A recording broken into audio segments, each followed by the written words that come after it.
murder case of a woman allegedly killed by her boyfriend continues in the Gqeberha High Court today. Last week, third accused turned state witness Dylan Cullis wrapped up his testimony. Vicki Terblanche, was killed allegedly by her then boyfriend Reinhardt Leach and her estranged husband Arnold Terblanche, who are facing charges of murder and conspiracy to commit murder. During cross-examination, Callis maintained that the victim was killed by Leach after he drugged her and later smothered her with a pillow. Our reporter Lerato Fekisi has more. Well, a very good morning. We are broadcasting outside the Gqeberha High Court, where the case of murder accused Reinhardt Leach continues at the High Court. Last week, we saw third accused turned state witness Dylan Cullis wrap up his case as a cross-examination. In that, he stated a few things that he wants to close with, stating one, that he did not murder Vicki Terblanche, that he alleges it was Vicki's then ex-boyfriend Reinhardt Leach who drugged her.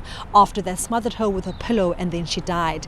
He said that Reinhardt Leach allegedly did this as instructed by Vicki Terblanche's husband, estranged husband Arnold Terblanche, who's murder accused in this case, who Callis alleges told Mr. Leach to kill Vicki because they were going through a divorce at that time, and Vicki would gain 5 million from that divorce. Dylan Cullis also went further to state that he did not at all kill Vicki, stating that this was a plan conspired by Leach, and that yes, it did go ahead of the plan, that at times when he was in one-on-one contact with Vicki, he did want to tell her of the plan but didn't, saying that he feared for his life. Also stating that he tried, even when Vicki was lying on the bed gagging on her mouth after being drugged by Leach, to tell her what was going on, but she couldn't hear him because she was overly drugged at that time. He further went to state that there were times he wanted to tell Vicki what was happening of the plan to kill her, but who alleges Leach, Reinhardt Leach, but said that because he knew what a dangerous man Mr. Leach was because of his involvement in the abalone industry, he did not tell Vicki the plan to kill her.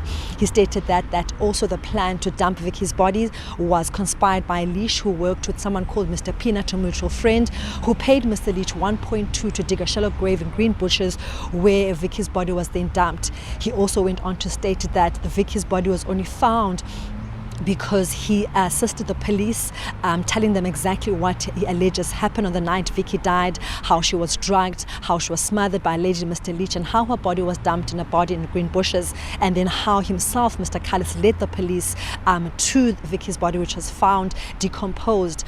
He further went to state that he has received death threats inside prison, also stating in his closing arguments that Mr. Leach and Mr. Arnold did ask him to change his statement with the promise of protecting him in prison, and also ending off his statement by saying that he did not kill Vicki, and he stands by that. He stands by a statement that allegedly Reinhardt Leach killed Vicki Terblanche in October 2021 as instructed by accused number 1, Arnold Terblanche. In court, will see today the state bring its seventh witness in this case that continues at Gqeberha High Court. For now, let's go back to in studio. All right, Lerato Fekisi there reporting from Gqeberha.